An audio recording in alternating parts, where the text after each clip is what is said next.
Good evening, and welcome to the Human Rights Commission meeting in Moorhead. It is November 20th, 2024, and it is 5 p.m. Thank you all so much for being here. May I please get a roll call? Is my mic working? Do I need to be closer? Okay. All right. I believe we have folks trickling in still with weather.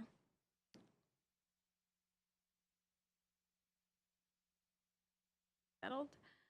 All right. Is that better? Okay. So again, good evening. It is Wednesday, November 20th, 2024 at 5 p.m. We will start the Human Rights Commission meeting here. May I please get a roll call? Yes, Lila Lovegren, Anna Rajesh, Sihama Mehdi. Here. Jennifer Traska. Here. Mikkel Pauling Normandin. Here. Trenton Garads. Here. Sebastian McDougall. Here. We will move on to our land acknowledgement. We, the Moorhead Human Rights Commission, collectively and with gratitude acknowledge the sacred land the city of Moorhead is built upon. We acknowledge the people who have resided here for generations and recognize the spirit of the Dakota, Ojibwe, and Métis and all indigenous communities permeates this land. The contribution of the indigenous people shall not be forgotten, nor will the success that is achieved by the people of the land. We will continue to educate, advocate, honor, and unite for the indigenous people of this land. Moving on, do we have any agenda amendments? Okay. Hearing none, then could I get a motion to approve the agenda and the minutes from October 16, 2024, please? Motion to approve. And second? I'll second. Okay. Any further discussion on that? Right, all in favor? Aye. Any opposed? Same sign? Aye. Aye. Aye. Okay. Thank you. Next item on the agenda and our guest speaker for tonight is Delvin Brooks, the Chief Executive Officer of Churches United.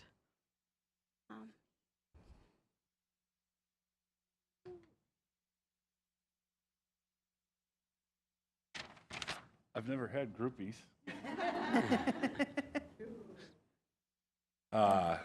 Well, good evening, everybody. Thank you for the opportunity to come before the Human Rights Commission meeting. We are very grateful. As CM said, I pastor Devlin Brooks. I've been with Churches United now since all the way back on August 12th.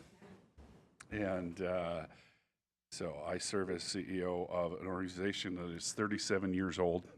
We are a professional nonprofit that approaches sheltering and housing from a spectrum. And so I just wanted to share a little bit quickly about who we are and the pieces of Churches United. If you haven't heard of all of it yet, I know that as I go out into the community, one of the things I often run into is it's just people say, well, we had no idea that you did that. And so obviously we start with emergency shelter, and probably the piece that most folks are familiar with.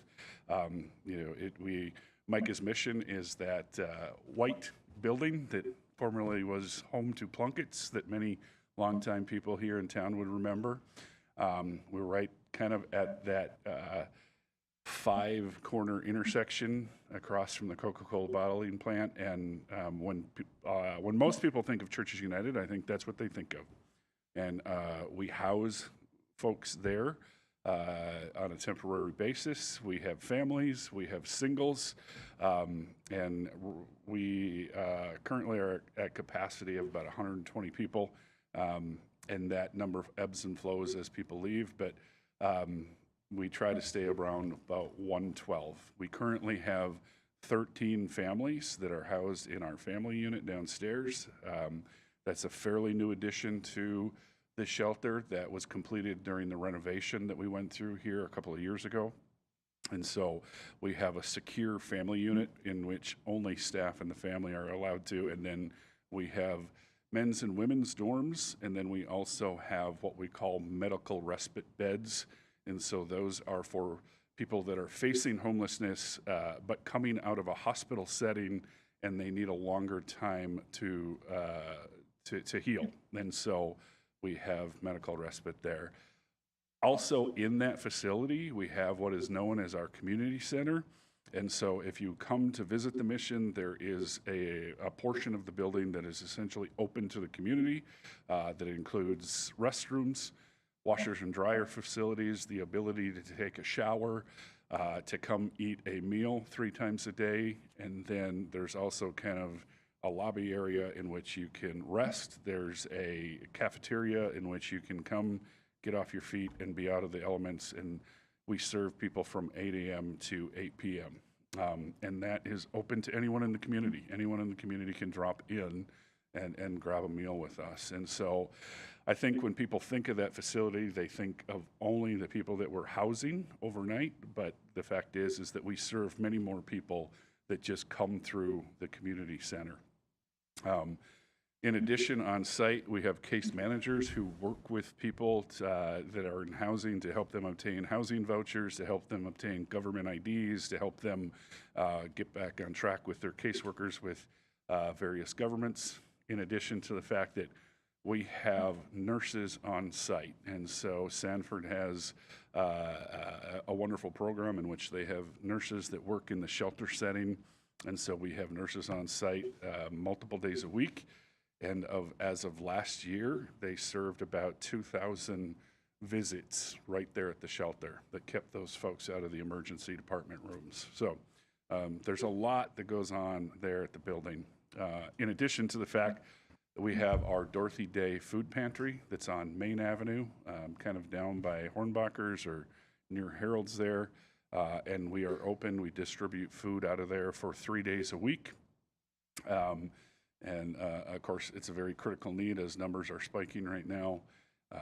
Right now, we also additionally have our Bright Sky apartment that is on the north end of town, where we have 43 units of supportive housing. So as families move out of the shelter or come from other providers that work with us, we move families and singles into that apartment building as well. And then there are supportive services that come alongside that. We're in the process now of constructing another facility right there in that area called Silver Linings, which will be a seniors-focused apartment living space. But the special thing about Silver Linings is there's going to be a portion of the units that are set aside specifically for seniors who are experiencing chronic long-term homelessness. And it is a critical need because seniors are one of the fastest growing demographics of homelessness that we see in America. Finally, we do have our Dorothy Day House, which is on 8th Street. If you're familiar with the Concordia area, we've paused operations this past summer there, but we still have the house and are maintaining it so that asset, we don't lose that through the winter. So those are our facilities that exist. And we approach trying to heal people not only from the shelter standpoint, but the goal is through healthcare and helping them with their, if they need addiction services, if they need help obtaining social work, all of those things, and then through also providing nutritious food, not only at the site itself, but through the food pantry. Our end goal is to try and help people heal mentally, physically, and through nutrition. And so I just think it's important to remember that when we think Churches United, it's not just an emergency shelter where we house people overnight, but there's a whole spectrum of care that we do.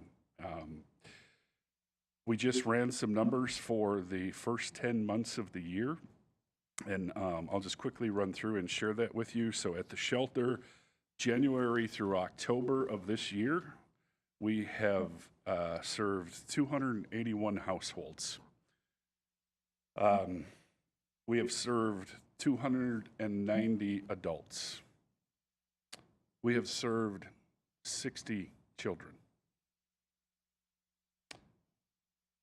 in our community drop-in center, now these are folks that are coming to us for services at the center, but are not staying at the center, not housed at the shelter. In our community drop-in program, we have served 506 individuals in the past 10 months. That's people coming to get showers, or to use a restroom, or to grab a hygiene kit, or to visit a nurse, or to grab a meal. And generally, right now, all 3 meal times, we're averaging about serving 100 people. If we add up all of those folks through the course of the month and duplicate it month after month, we serve about 6,000 meals a month. Finally, at the food pantry, from January to October of this year, we have served 4,330 households for a total of 10,098 individuals that have come through our food pantry in 10 short months. So as you can see, the numbers continue to increase both on the shelter side and through the food scarcity issues. And we're just, I'm very proud of the dedicated staff that continues to serve our guests, and they do it with passion. And of course, I guess when we look at you all and we look at the community, we're asking for your assistance and your support. Obviously, in the past 3 months, you've probably heard the headlines. You know, Churches United was in a bit of a financial crisis. Thankfully, to our communities, thankfully, our community rose in August, and they've helped get us to this day, and they've helped us raise hundreds of thousands of dollars. And so we are here today because of our community. But for the next step, we have to plan how we get from here to July 1 of next year. And so I can share with you that thanks to the cost reductions that we've made in the last 2 months, and the fact that community generosity is on the rise, that we can tell you tonight that we are open through December, which is a relief for all of us. And we're working very hard on securing the rest of January. I want to reiterate that we're very grateful for the fact that the community has supported us and gotten us to this point that we can confidently say we're open through December. But things aren't fixed. We still have, the rest of the winter to look at, and to stabilize, we need to get from here to July 1 of next year. So we're just asking the community to, again, continue to support us and come alongside us and help support the work that we're doing. And we're just very grateful for the support that we've received up to this point.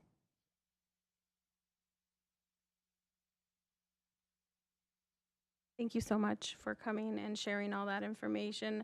I certainly didn't know many of the things that happen, and the numbers are remarkable with how many individuals are helped daily, and just how critical the services are. And housing is a human right, and I think, our entire area, if not our entire country, is having discussions about unhoused individuals and their rights, right? There are things happening that are not so good. And we need to have a discussion about it, I think. We need to have a discussion about how our community and our city is supporting services and protecting, making sure those individuals are protected. So have you, what kind of support have you received on a local level, whether it's city or county? Because Churches United, I believe, serves the whole region.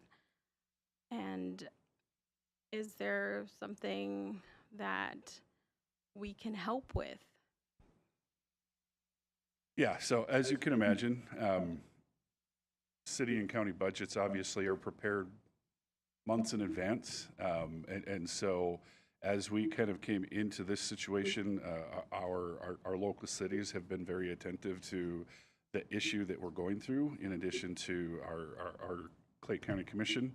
But they have fixed budgets for this fiscal year. They have been very supportive in the sense of talking about the future and understanding the fact that we cannot support ourselves going into the future on donations from churches and individuals alone. And so when I'm in the public talking, to Kiwanis clubs or to churches on Sunday, the message that I keep raising up is that come alongside of us and help us form a coalition that looks long-term.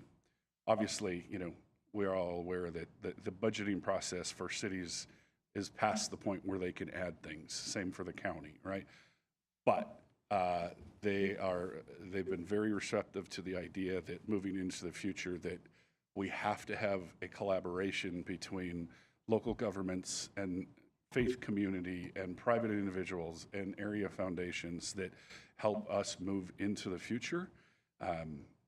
When I stepped into the role in August, we were trying to raise 70% of our funding every month, and it's just not sustainable. And so what we're asking is help us put together a long-time funding coalition so that we're here to serve the community. Thank you. Are there any questions or comments that we have regarding services from commission? Thanks. Thank you for coming tonight and sharing this information. I, the same as Siham, didn't know some of the other things that happens at Churches United. Kind of bringing it back a little bit and looking really at the immediate need. Winters here in Minnesota, North Dakota, obviously there's an immediate need. And understanding that, cities and counties at that level have their budgets in place. I'm wondering, is there a publicly accessible place that we can go to really understand what it would take to get through these winter months? Like you said, we're up through December, mid-December now. If, say, we wanted to go pull concrete data and say this dollar amount would get us through the winter months, is that accessible publicly? Well, I can show you kind of what our operating budget is at this point, and our operating budget is, it runs at about $125,000 a month. That's staff and expenses, which is about half of where we were in August. It's no secret, right, that 80% of our budget comes from personnel. We're a service provider. That's not going to shock anybody. And so as we have made reductions over the past 2 months, the painful reality is that has come from people. And so where our staff was in August to where our staff is now,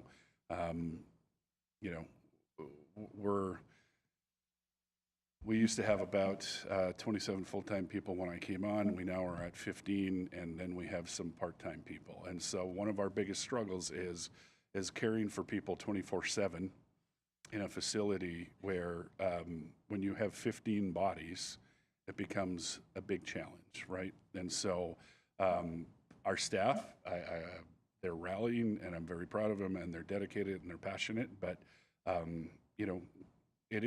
we're still working hard to secure funding for the rest of the winter, and this is not the time in Minnesota to be debating whether or not an emergency shelter should be open. So, Thank you. I have a question. All right. So you said about 60 children you helped recently. How many would you assume were orphans? And if they were orphans, how did they find your help and this organization's help? yeah, so all of the children that sleep under our roofs generally are in a family unit. There are other service providers, however, that are in Fargo-Moorhead that do provide services specifically to teens and children who are unaccompanied. And so I can't speak to those numbers, but I can tell you that there's no shelter in Fargo-Moorhead right now that has capacity. We're all full. All right, thank you. It's very good to have you this evening. I was involved with Churches United a number of years ago, a lot of years ago. And at that time, churches would take turns providing meals. Is that still happening? Yes, actually, we have a really great volunteer base, and over the last 2 months, especially since 8 weeks ago when we made our staff eliminations, we were very transparent with the public, and we shared that we had to go back to a model where we were really dependent on volunteers, and I'm proud to say that our community is stepping up. Most of our lunchtime and evening meals, there are a group of volunteers from somewhere that are helping, not only churches throughout the region, but there's folks coming from our colleges, there's other groups that are rallying, and so we're very grateful to the volunteers because right now they're helping us get through. Thank you. Other questions? Go ahead. Pastor Brooks, couple quick questions. You mentioned a couple different times trying to get funding that goes through July 1st. What happens July 1st? Yeah, absolutely. So July 1st coincides with the state of Minnesota fiscal year. And so we've been assured that this coming year, in the next biennium, there is an appropriation for shelters across Minnesota, and that we would receive our portion that is akin to this past biennium. It was $900,000 a year. And so we've been assured that that is there when we pass that state fiscal year, right? And so as we get through this next stage and we're stabilizing, once we get to July 1st, because of the expense reductions that we've enacted, and the fact that if we can get to July 1st and receive the state funding, we won't have to raise 70% of our budget every month. It'll be very much closer to about 25 to 30%, which is absolutely sustainable. So. Certainly, as a nonprofit executive director myself, I share in your pain of having to fundraise to fill gaps. It's never fun and it's never easy, but thankful certainly that the community has been able to step up here so far. One other quick question I have for you is, if Churches United was to close their doors, what does that impact look? I understand the numbers, but what does that mean for our community, and what does that mean for our residents? Yeah. Well, that's not a fun question to ponder, is it? If you talk about direct numbers, of course, essentially the 112-ish people that are now under our roof, we would have to work with other stakeholders to try and find other housing for them. Some of that might not be in our community, in addition to the fact that obviously you can't make people move, right? So some of them may choose to stay here and try to ride out a Minnesota winter, which we all know is extremely frightening. If we close the food pantry, it would have a devastating effect on the fact that, if you think about the fact that we've served 10,100 people through that food pantry in the past 10 months. That's a shocking number. And a large number of those folks are using the food pantry to supplement their household budget so that they can stay in their apartments or they can stay in their homes. So I can't give you a direct correlation, but I suspect if that food pantry closes, it's going to have a ripple effect through housing in our community as well. In addition to the fact that we're tied into the shelter network here in town. What happens to us directly impacts the other shelters as well. And so go ask them. They don't have the extra capacity to take 120 people. If you look at our sheer numbers of unhoused in the community all through, whether that number is 1,000 or greater, we think it's greater than 1,000, but we still only have 450 shelter beds throughout the community. And so it doesn't take a rocket scientist to do that math, that adding, another 120 people on top of that on top of that number is the impact that it's going to have on all of the other direct services in our community, I think is going to be quite dramatic. whether you're talking police or fire or ambulance or emergency departments in our hospitals, the social services network. I think we're talking about multipliers many times over what it costs to help us care for these folks on a monthly basis.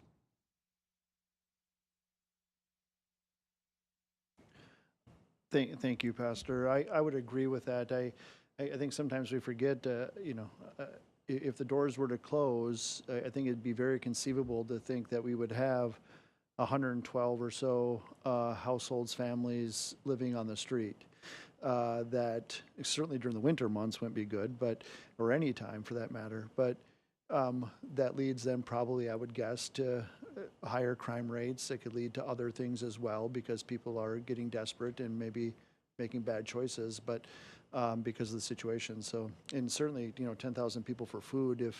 If Dorothy Day was to go away, that's 10,000 stomachs, right? That would have to find something else.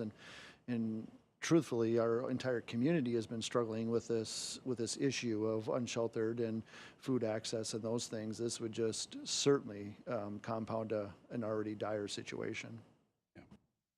Yeah, and I think it's important too to recognize there's the immediate impact, and then I think there is the continuing impact on other service providers in our area, and in addition to how much this thwarts the effort to try and move people into housing. There is a cost to stopping momentum. There is a huge cost to stopping momentum. And so as a community, as we lean into this issue and we try to address it from a universal approach, I feel like without Churches United in the mix, it steps us that much farther back.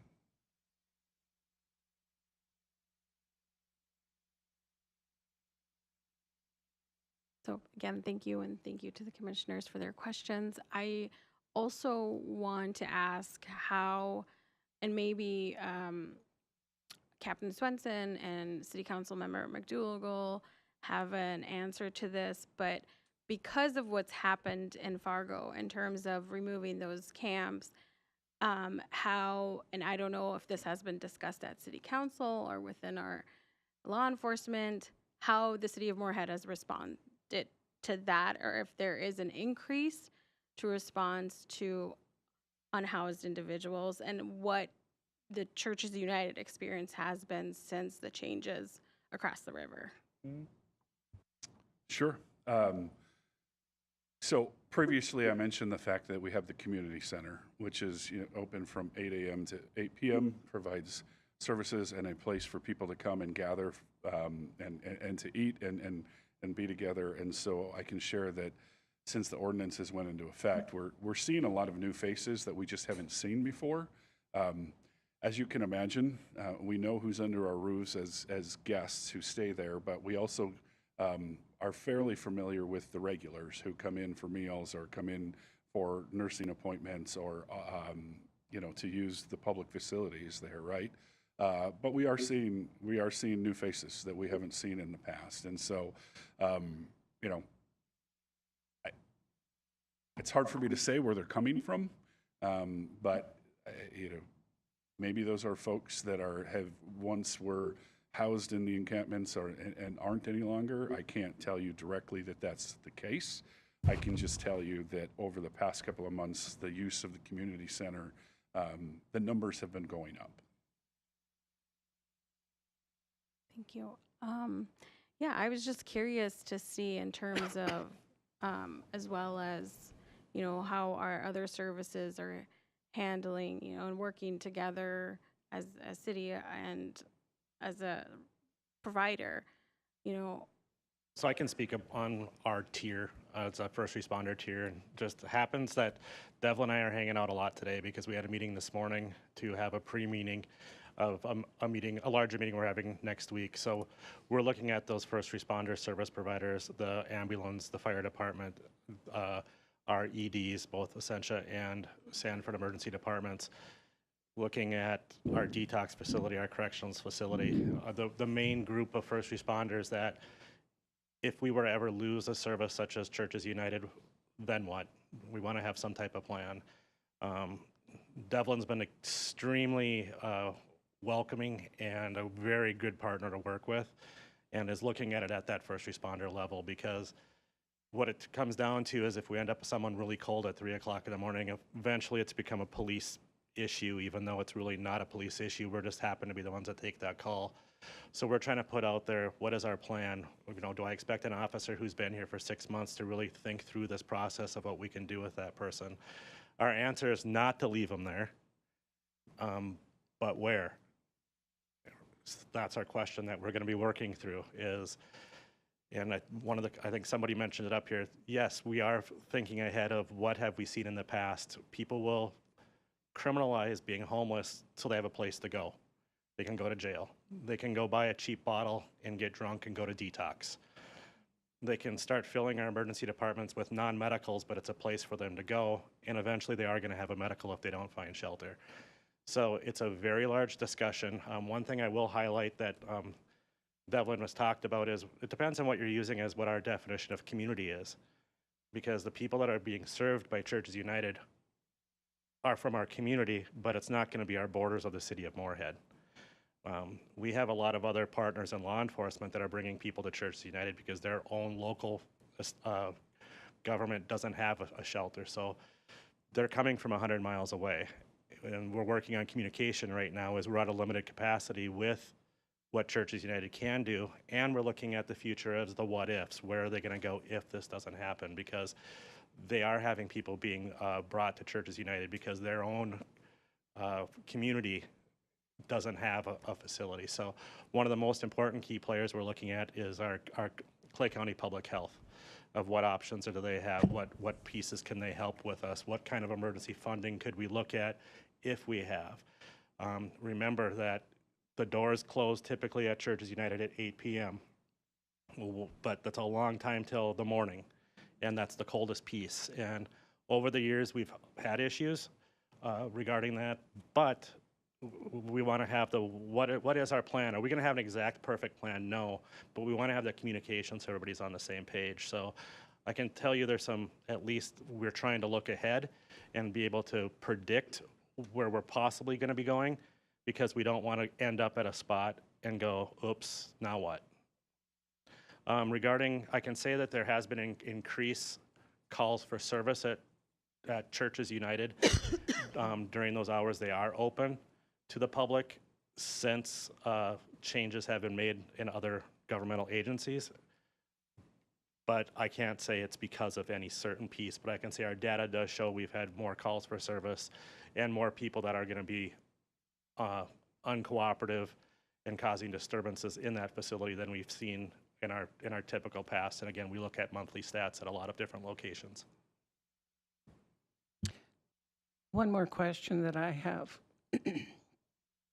Overflow used to go to churches who were members of Churches United, and that was stopped, of course, with COVID.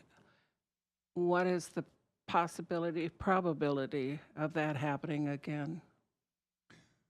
Yeah, so I'm glad Captain Svensson took the lead on that earlier. I didn't know if I was breaking his news or not. So we did meet with Captain Svensson and the police force this morning and a few public health, and we are absolutely committed to being involved in the first responders' response to this, because it's a human response, right? These are people that we are caring for, not just us, but collectively. And so we want to make sure that Churches United is part of this this broader collaborative. And so I'm very grateful to the community for supporting us and helping us secure December so that we can pay attention to what we're supposed to paying attention to, and that's caring for people. And so obviously we need the community to continue to support us so that we can step in and assist Moorhead PD and public health. And we are having some discussions about what do we do with overflow. You know, we've talked about the fact that the church's effort went away, and there were multiple reasons for that. And that's what we're aiming for, is having a larger conversation next week with, and broadening it out to other stakeholders now to design a plan. Is there a facility that we can name where overflow goes to and everybody has a piece of that? And we're absolutely going to participate that and hopefully help lead in that effort with our community. Thank you, Captain Swenson and Pastor Brooks. I do appreciate this discussion. I think we've all been asking, what is the plan? What is the plan, especially with what a lot of the operations in question, especially with the Dorothy Day House not being open, and then now we're in the winter months. And I'm encouraged that there's collaboration and a plan, and I think it's important to continue those conversations and not criminalize unhoused populations. I mean, we have other service providers in our audience tonight, and they provide direct services. Sarah Opitz from the Lotus Center and the Recovery Engaged Communities, and they also provide those services and make sure people are housed. So we have service providers, they just need support to continue. And I think as we look forward to other plans in Moorhead and as the population grows, to continue the conversations, to encourage our city to have those conversations, because this affects our law enforcement center, emergency responses, and then encourage the county and other local cities in the area that are served. So I'm encouraged to hear that, and I hope that these conversations continue and that we don't just say unhoused people need to be out of sight and then that the problem is fixed, because that's not going to fix the problem. And it's a human issue. It's a human rights issue. We want people to have their basic needs met. And so I appreciate the conversation tonight. Is there any other input from any commissioners tonight? Madam Chair, I can just also add that the discussions that Devlin and I are talking about is at that first responder tier. There are going to be several other tiers of discussion with our elected officials, both our city council and with our mayor has been involved already, and the county commissioners, because that's the part that holds that the public health division, plus a lot of other stakeholders. So there's going to be multiple tiers of different groups. Obviously, I'm not speaking on behalf of those other groups. We're looking at that first responder tier of the people that we're probably going to have direct contact with. Thank you so much, Captain Swenson. The other thing is, I think this relates to the housing topic, is when Tanya presented on the CBGD funds, the block grant, that survey is still open for another couple of days. It closes on November 23rd, so I encourage individuals that feel passionate about how those funds should be planned to be spent by the city to fill that out. Those are federal grants based on population size that are given to the city of Moorhead, and then those funds are distributed accordingly. So just that final thought. Anything to add to that, Tanya, or did I cover that? Nope, that was perfect. Okay, Thank you. perfect. Well, thank you again, Pastor Brooks, for the information and the encouragement that we will continue to work collaboratively. I assure you there is no one that's more excited to be talking about what Churches United should be doing to serve the community versus whether our doors are open. So, thank you.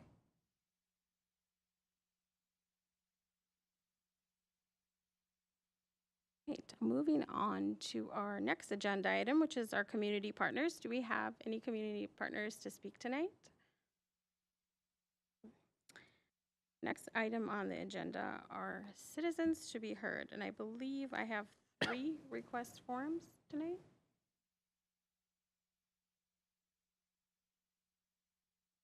We'll start with our first one I received, which is from Delray Williams, former mayor of Moorhead and former chair of the Human Rights Commission in Moorhead as well.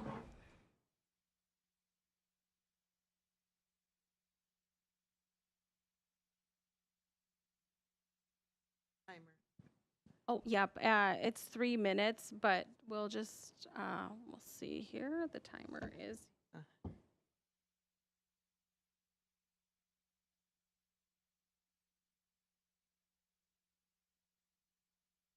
So we will see if it lights up. Okay. I guess we've never really used it, I'll be honest. We've given, up there it goes, 3 minutes. Okay. It's green. And Thank then, you. Yep. I have, well, this isn't one I came to talk about, but just an FYI, you can get Moorhead declared as disaster area. That's what I did, and I called Governor Dayton one year when it was super cold, and I did not want any deaths on my watch. And we got by doing that, we got access to the National Guard building. And so that's one option. The other option, I should say, about CDBG is they have a budget, yes, that's one of it. But sometimes part of their funding is they give out loans, and then people pay them back, and we don't have control when they pay them back, because they get paid back when somebody sells their house, okay? So sometimes, and I know it was during my term, was once, we had too much money in CDBG, and so I want you to be aware of that, because the staff doesn't, not they're hiding information, I just don't always think that. And council can then vote on additions to the budget that is already there if you have to. And so it's worth looking into that to see where we are in that reserves, because it's not just that budget, it's accumulation over years, and that changes from time to time. So there may be funds available if city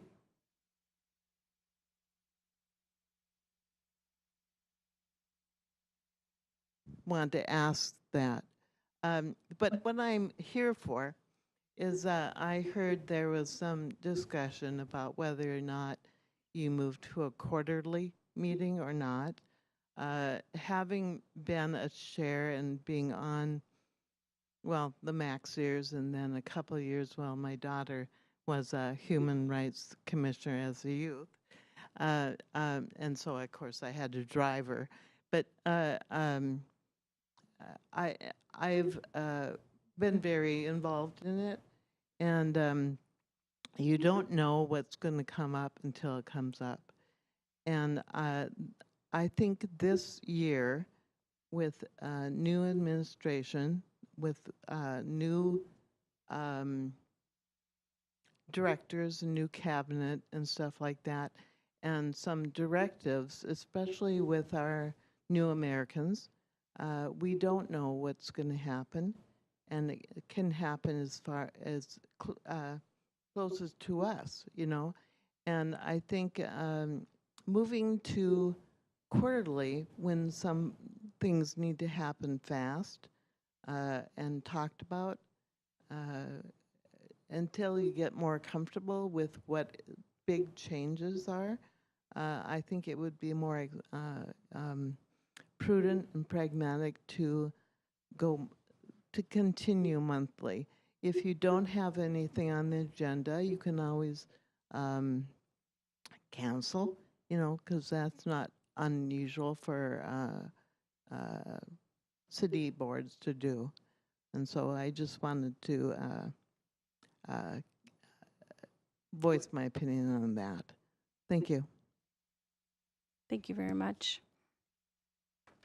Next, and I just received these and I'm going in order, is Alex Milton, who will be speaking on item number 12 on the agenda, which is the discussion about meeting schedule for HRC, Human Rights Commission. Good evening. Those of you who do not know me, my name is Alex, and I am a community activist and organizer right here in Moorhead. And I want to just quickly mention that this was so important to me that I walked here during a winter weather advisory to speak on this agenda topic. I'm speaking tonight because I believe that the Human Rights Commission should be continuing to meet monthly. The purpose of the Human Rights Commission can be found on the city's website. The purpose of the commission is to secure for all persons, whether resident or visitor, equal opportunity in education, employment, housing, public accommodations, and public services, and full participation for all Moorhead citizens in the affairs of this community. Importantly, the Human Rights Commission has been a place where residents know our concerns will be listened to. And historically, the commissioners on this very commission have done what they can to help organizations have meaningful and culturally rich events and experiences to help uplift the people in this community that need it most.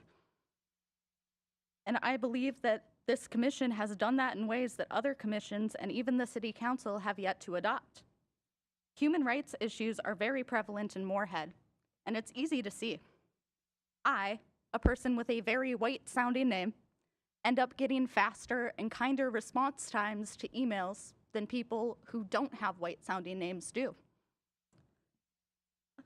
In addition, I don't see our city taking measures that would improve accessibility for the disabled community. And I'm also curious why Moorhead has not taken steps to ensure more affordable and accessible housing. And I could list a number of other points right then and there of how this commission is so incredibly necessary because, as Del Rey said, you don't know what's going to happen until it comes up. And human rights issues can rear their heads at any given moment. In addition, we can't ignore that the new administration has emboldened misogynists, racists, homophobes, transphobes, and supremacists. Now more than ever, we need this commission to continue to meet regularly. So I have two asks for the commissioners tonight. The first is to vote to continue meeting monthly.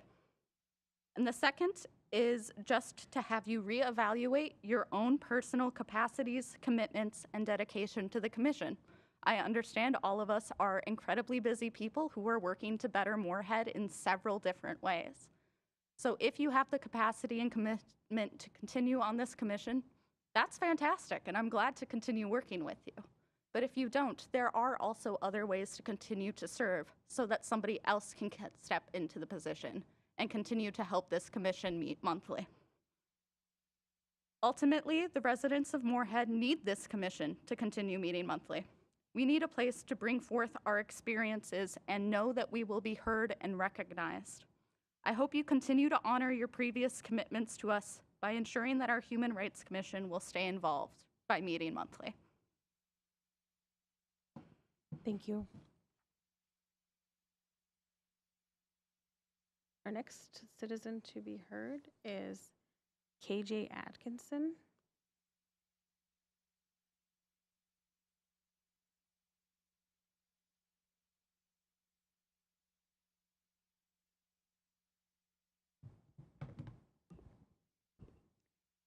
Good evening. I've been here before, but it can often be really difficult for me to get my schedule to align to be able to make it here in time for these meetings. But I do my best to review and watch, and I so greatly appreciate the time and effort this commission puts in to support our citizens. I'm here today because I want to emphasize how important the Human Rights Commission is and all the amazing work they have done and continue to do. They have been an amazing resource for citizens to have a commission to reach out to, a commission of folks that care, folks that can help us make Moorhead a better and safer community for all. It's incredibly critical, especially as our nation, state, and city are all facing concerns regarding the sanctity and preservation of human rights. This commission also helps to bridge the gap between citizens and the Moorhead City Council when addressing human rights concerns, which is often a stressful and intimidating process. So having a commission in your corner supporting you can make all the difference. Knowing that there is that support behind you can be incredibly relieving and reassuring, and the help that you need to have the courage to come forward. The HRC already faces the difficulty of only one meeting per month, often delaying their efforts and ability to execute necessary protocol to implement the very essential work that they do. If these meetings are cut to quarterly sessions, it would be detrimental not only to the commission, but the community as a whole that they serve. I believe cutting the frequency of meetings would be unwise and ultimately result in harm and damage to our community. I'd like to thank all of you for your service and your help here, and have a good rest of your night. Thank you so much. We have one more, Sarah Opitz, to address and citizen to be heard.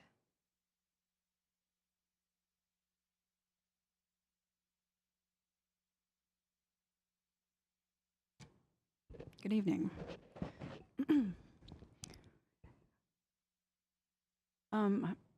I come here this evening as a person with lived experience in recovery and has lived experience with homelessness as a youth and also as an adult.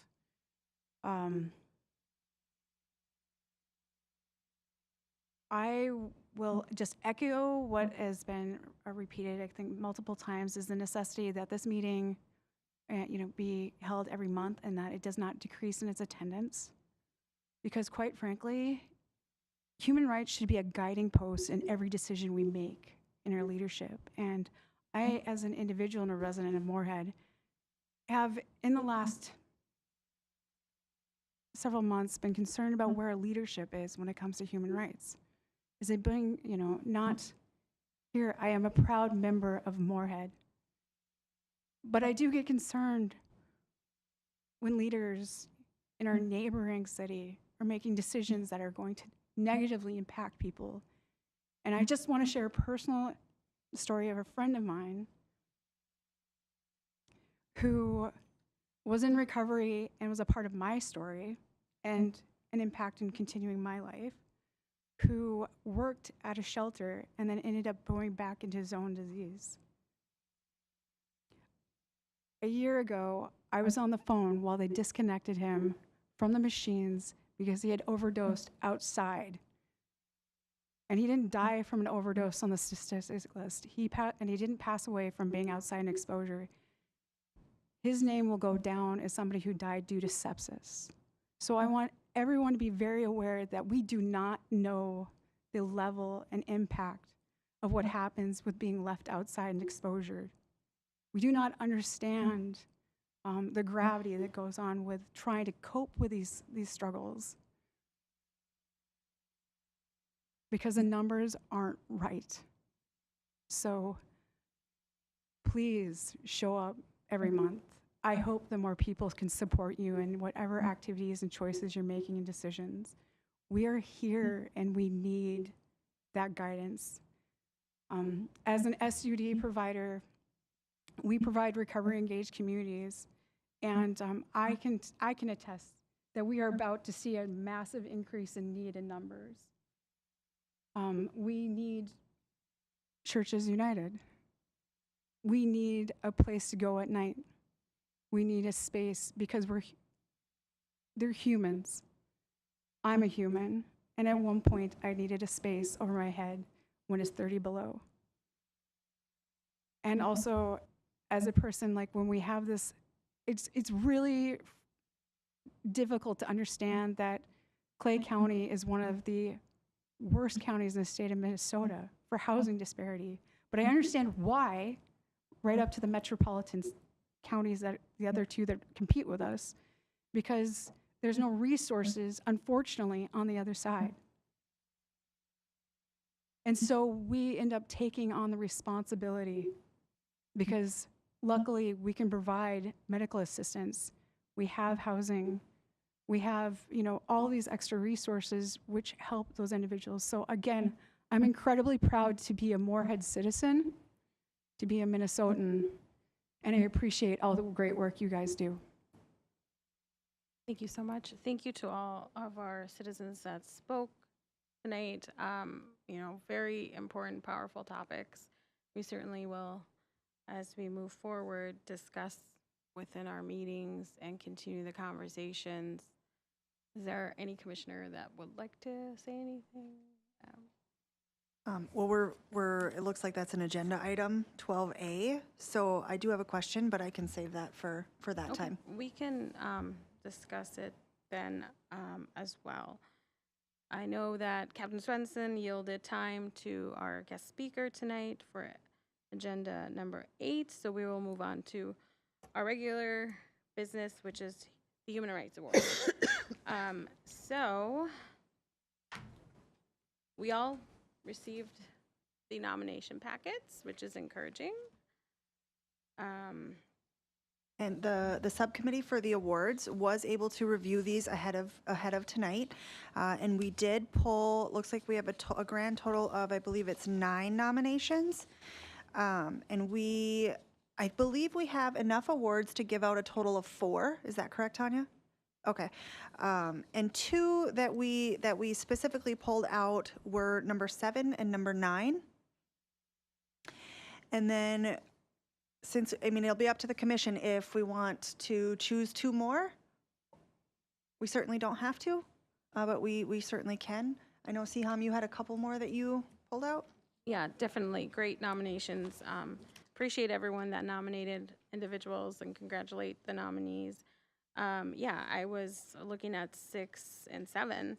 There aren't intentionally last, or excuse me, 6 and 8 as well. All of them.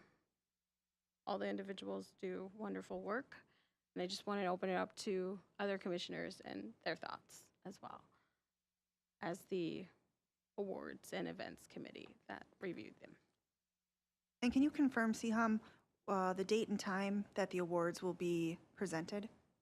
So that is going to be in December, the first council meeting in December. December 9th. December 9th, during the awards presentation with the city council. So I think as a committee, we just need to decide if we want to do 4 awards and if we all agree on the award recipients. Was there any nominations for number 5 as well? I really like that one as well. Yeah, I agree with that. Yeah.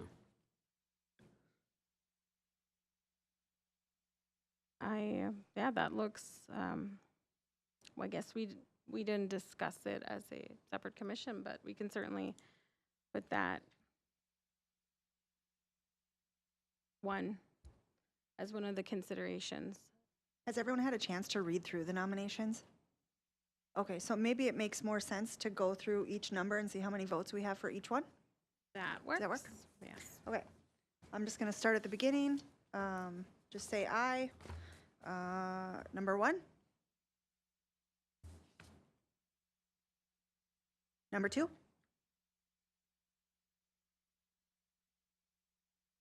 Number 3. Proud. Number 4. Number 5. Aye. Was that 2 or 3? 3. Okay. Anna, and Commissioner Lundgren, McDougall, and Commissioner Rakesh. Number 5 had 3 votes. Number 6. Aye. Aye. 2. Stop me if I'm going too fast. Okay. Number 7. Aye. Aye. Aye. Can you raise your hand? 1, 2, 3, 4, 5, 6, 7. Okay. Number 8. Maybe just raise your hand. 3. Okay. And number 9. 1, 2, 3, 4, 5, 7. Okay. So that puts us 7 and 9 for sure. And then we are tied between number 5 and number 8, both with 3 votes. So if we could maybe just relook at number 5 and number 8. I guess, looking back historically at how many awards that were awarded in 2023 and 22, it was 4. So do we want to be consistent in that? It was 4, 1 for each category. 1 for each category. Okay. Well, these are probably, okay. Those 2 are different categories, aren't they? These are going to have some of the same categories for sure. So number 5 was education.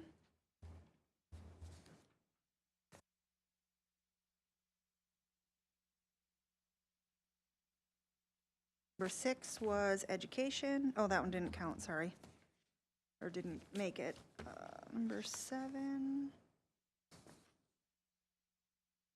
Education.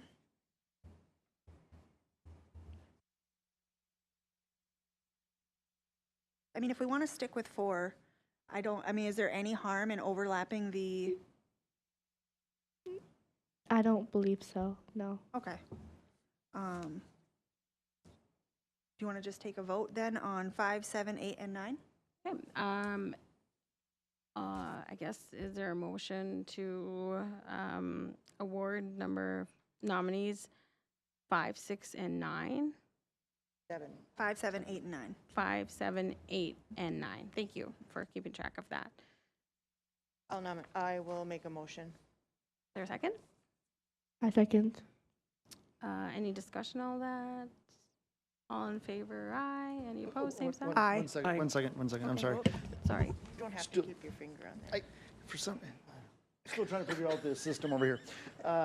Just real quick, a procedural question. Do we have to have 1 in each category? Or can we give 4 in education? Do whatever we We want. can do whatever we want. Okay.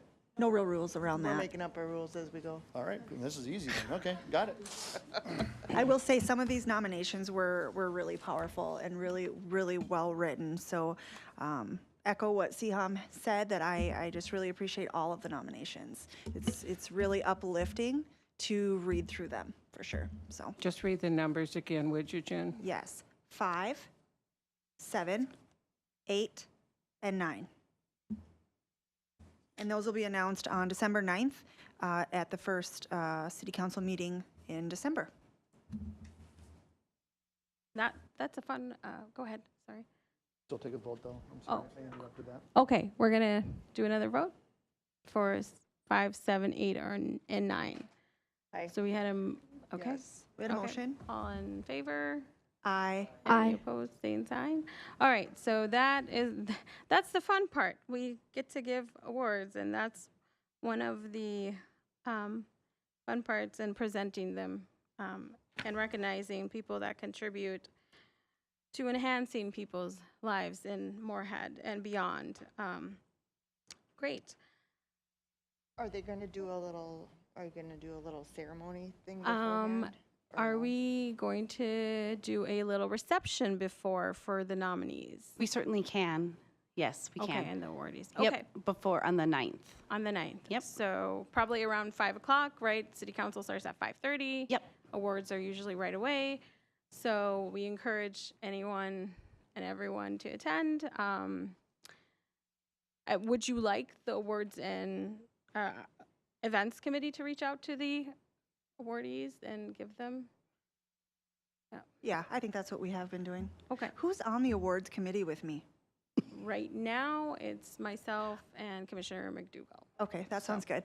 Yeah, Tanya, if you just want to send Yep. out the information, then their contact information, we can reach out. And between the 3 of us, we'll have somebody there to present. Perfect. Thank you. Great, wonderful. Now that that has been planned, we will move on to our next agenda item, which is subcommittee reports. And is there anything to report on the education and outreach? No, haven't met. And I know we're going to, with our new commissioners, we're going to pick and think about reorganizing those subcommittees. And then of course, the events and awards just had their report, which was mostly working on the nominations that were received. So anything to add to that? Okay, so I guess right now we have 2 subcommittees. Each have 3 people on them, and we have 2 new commissioners. Yeah, is there, do we want to have an events subcommittee and an awards subcommittee to separate that? So, or do you want to keep it as 2? We have 2 people or 3 people. I think it's just me and you now. Okay. Okay. Yeah. So it just would mean that the awards committee couldn't have that quorum of 4. Right. That's something we could put on the agenda for next meeting, Next meeting? you think? Okay. Or not, I don't know. Yeah, is there more, if you want to think about it more, and as we go into December, I know we go till 6 and we're a little over. Would you all like to think about it more into December or decide tonight? We have, Oh, no, you can go. It's because all you're right. not on a committee yet, right? No, I'm not. And you're not? Anna's not on a committee, Okay. Commissioner. Um, And neither.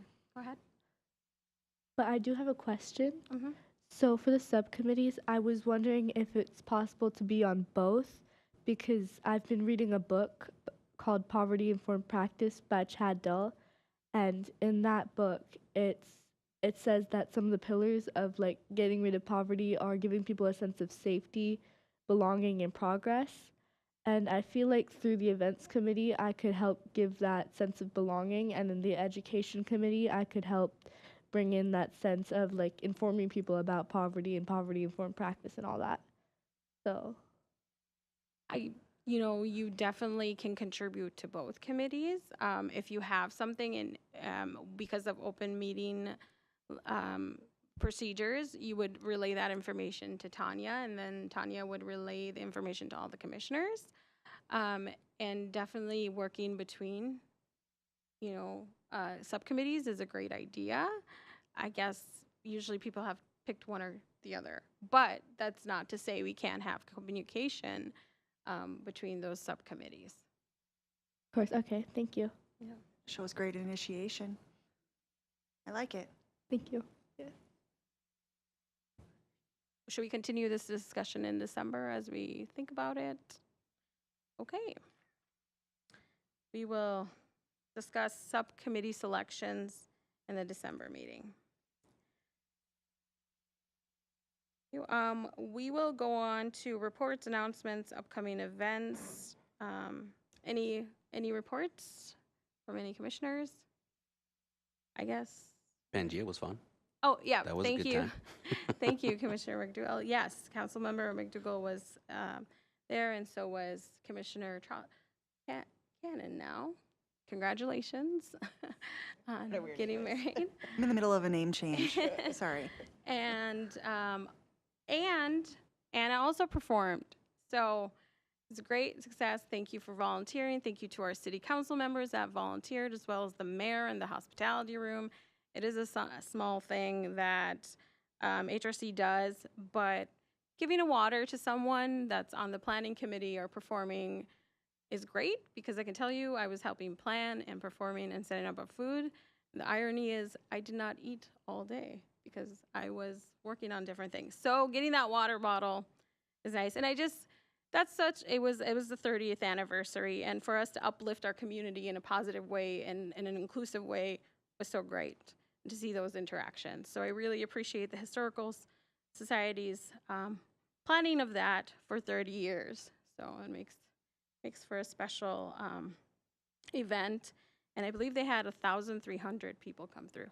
That's pretty amazing. I feel like it's increased every year. Yes. They did have, COVID, but it has become amazing, an amazing event. So thank you to all that attended. I also want to make a mention that it is Trans People Remembrance Day, and there are a number of events happening tonight. At the Pride Collective, there's an open house. And then at MSUM on the Gates stage, there's also an event happening. So those are my updates, especially for today, being that we've heard from a couple of people, being that people don't feel supported, that this is a space to support and hear individuals from the community, and we want to make sure everyone feels safe in our communities. One other upcoming event, I guess, is the tree lighting ceremony that's going to happen at the Yumcom Center, along with a global market, kind of like a mini Pangea. It's going to be December 3rd from 5 to 7 here at the Yumcom Center. So, any other reports, announcements, or upcoming events from the commissioners? Okay. I have one question for Tanya. I don't know if it's a technical problem, but if others are having it, then I guess it's just the way it is. But when there are speakers Like this evening, my speaker is in and out. Is everybody else having that issue? Yeah. Same a couple. thing? Okay. Yeah. So it's not just mine, it's the way it is. I believe if you push the button that has the 3 dots on it, so you're muted, then it won't cut out, because when you're talking, it will cut out. So if you mute it, it won't pick you up, or it won't pick up any sound, and that will keep the speaker on. But I'll let our IT, if he Doing wants to anything pop here in. and it still cuts out. It was like if somebody was moving or making a noise, then it cut that out and it came. Wow, it's very yeah. sensitive. Yeah, because even Okay. if you Thank rustle you. papers, it'll do it. Captain? Yes, You've these been my microphones. helper in my technological deficiencies here. They are tricky to figure out. Pardon? Yeah. Our next item is the discussion about our meeting schedule, which go ahead, Commissioner Cannon. No, I just wanted to make sure that I could ask my question. Yes. So I want to preface this by saying that I was absent last month. So I apologize if I missed when this was brought up about looking at our schedule and changing it. I was here and I don't know where this No, came we from. didn't bring it up last month, but you know that we've had questions about the role of HRC, right? What it means to have a Human Rights Commission, what it means to meet, what can we do? So that's been an ongoing discussion, I think, and it leads to also the schedule and the calendar and all kinds of other discussion points.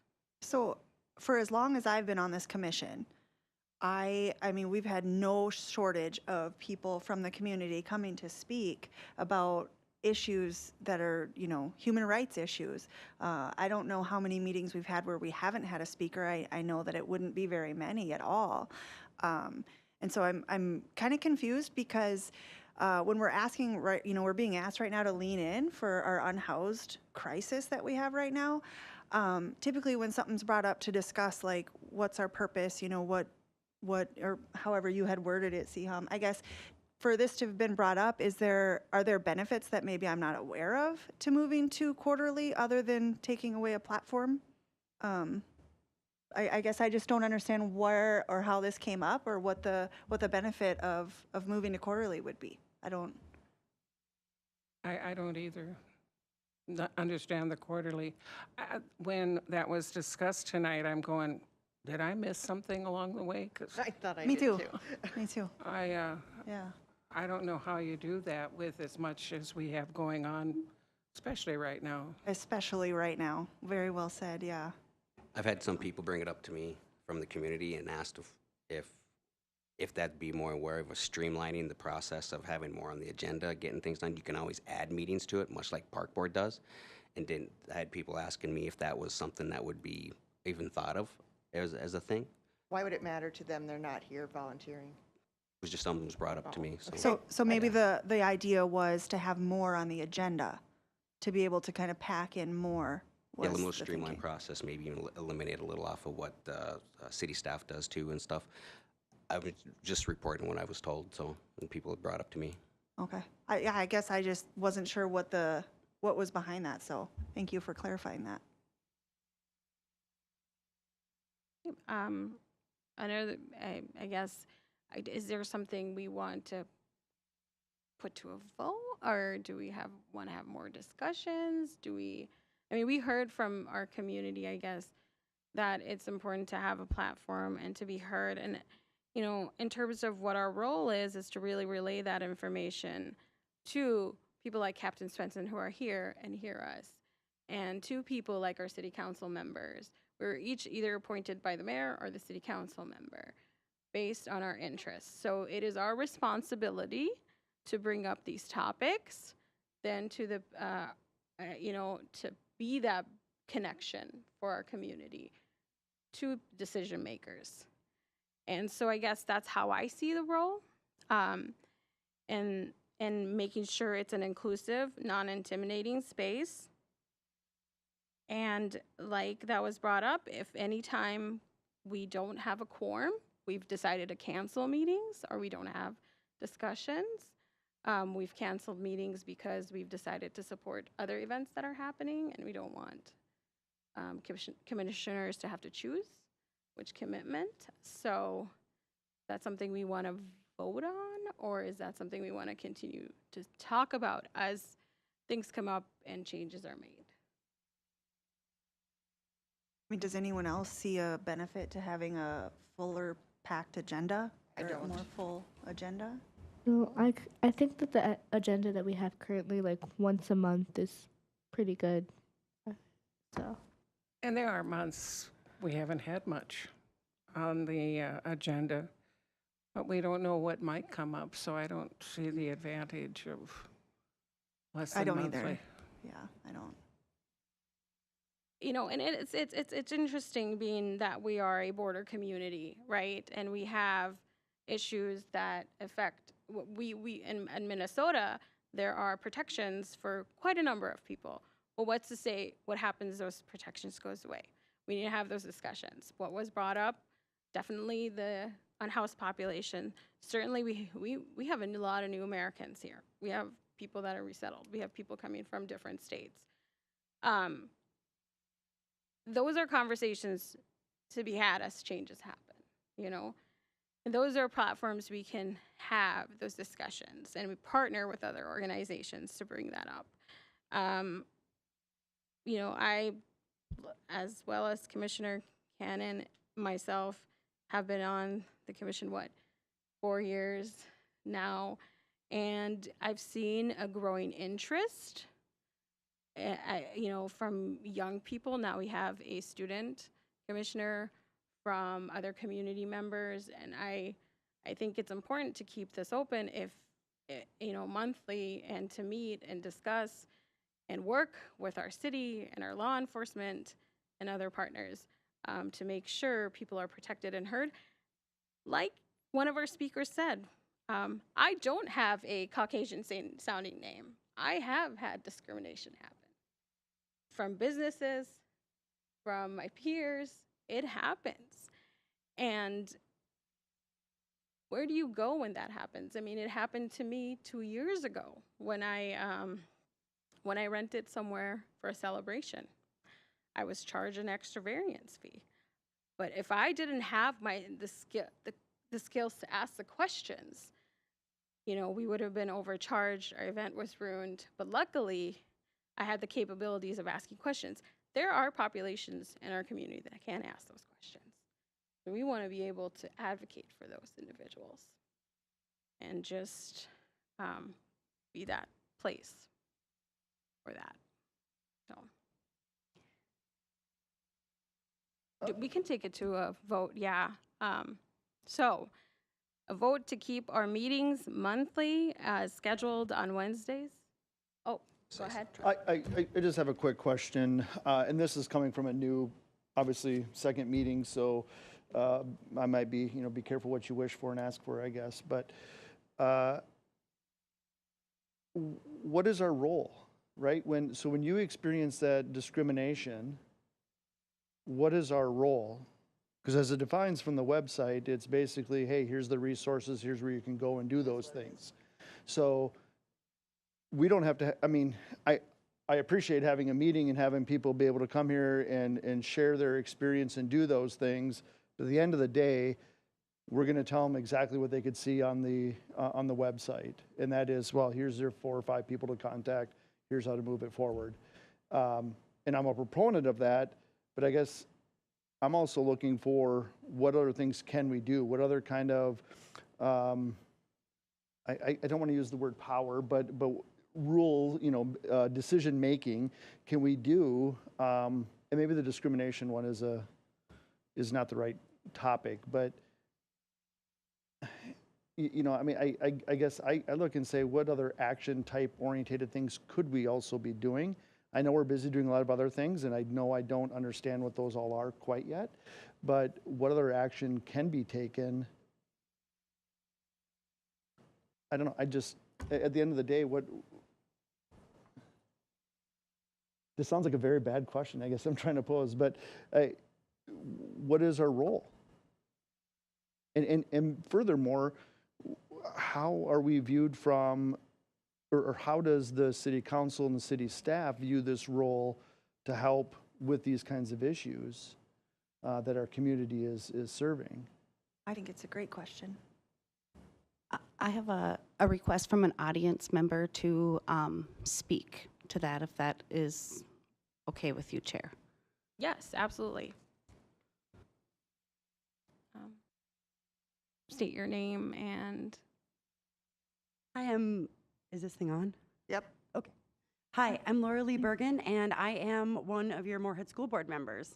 And I just wanted to speak to Trenton's question because I think part of the role of this commission is if somebody is feeling like their human rights are being violated, that's a very lonely place to be.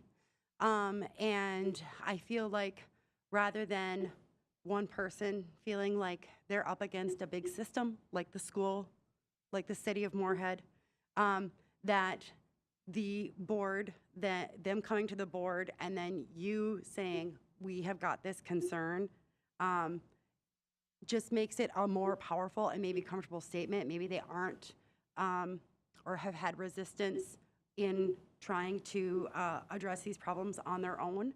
So just having the support of the Human Rights Commission, I feel like is a really important role that you guys have to be able to disseminate information to us that are in these larger systems.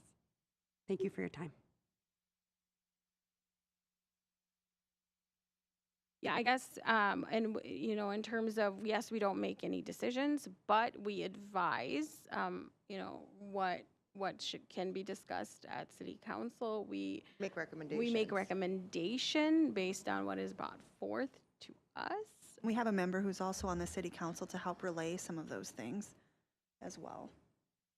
Agreed, and that's my role here, is to relay what we discuss here to the city council of what's pertinent and everything like that. I get that. I think, I guess right now my initial thing after Trent's conversation, what we've had, I understand everyone's side of wanting to have it monthly, but also I also can see the benefit having it as a quarterly and have them as needed if things come up too, type thing. So I'm kind of on the fence of voting either way on it, personally. But we also arrange for education every month. We have speakers, and that is streamed. People can hear what we're talking. We try and match.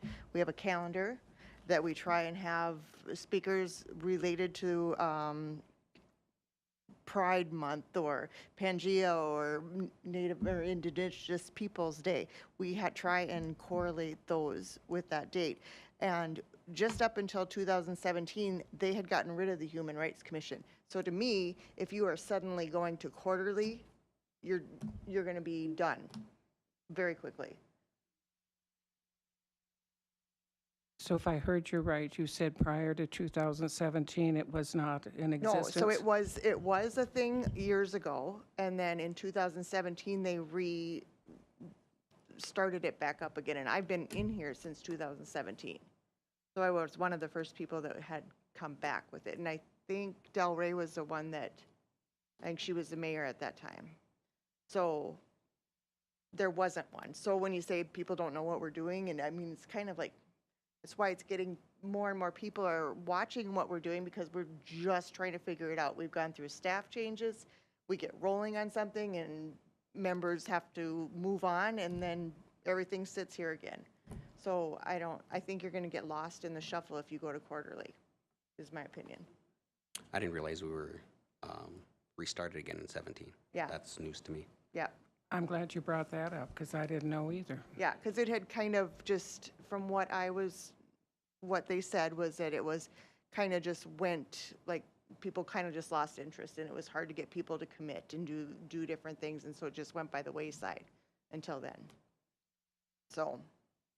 And, that's a great point. I appreciate that, Commissioner McCall.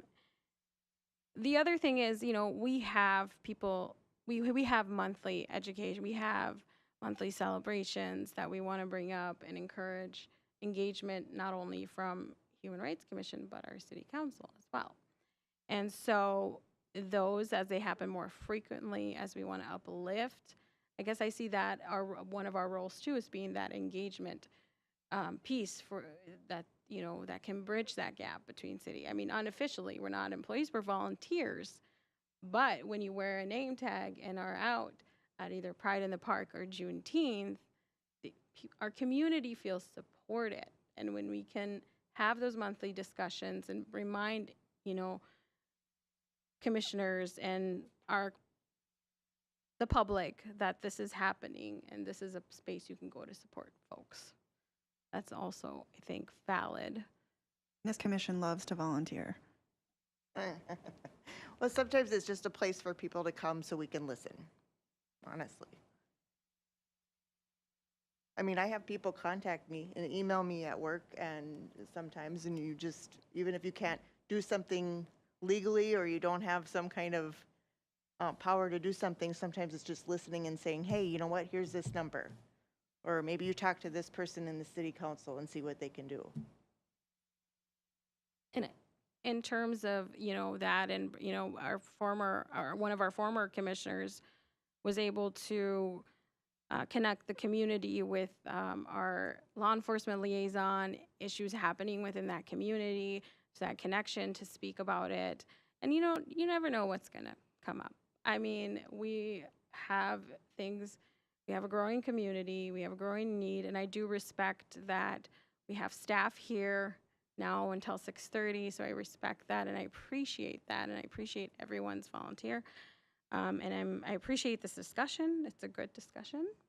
But I think in order to have some action item, I think since we've heard from folks, and I think, a lot of different things were brought up that, with the housing issues we're facing, there is something the city can do. And if it gets worse, there is a emergency declaration that can be made.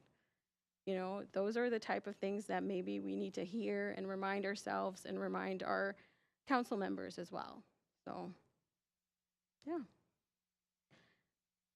Do we want to take a vote then? Is there a motion to take a vote for? I didn't know It's if just more of a is that something discussion. we have to vote on? I think it's just more of a discussion thing, because Yeah. like I'd be, right now after the discussion tonight, learning what I've learned, we were defunct and now we're back again since 2017, and there's been a growing need for it. I'd still be in favor of having a monthly. I mean, knowing some of that back history is important, and it's stuff that I didn't know. So if we're going monthly, there is really not a need for a vote, I don't think. No. If we want to continue monthly and we all are in agreement, we'll continue with our monthly meetings. December is Human Rights Month, International Human Rights Month, and we will continue great discussions. And like I said, I mean, commissioners' recommendations, outreach, new people. I appreciate Commissioner Lovegren bringing in a new speaker this year, so it's all good. On that note, one other thing I forgot, it is Native American Heritage Month. So just to be aware, that's what is celebrated in November as well. All right. Well, thank you for the discussion. We will adjourn for the night.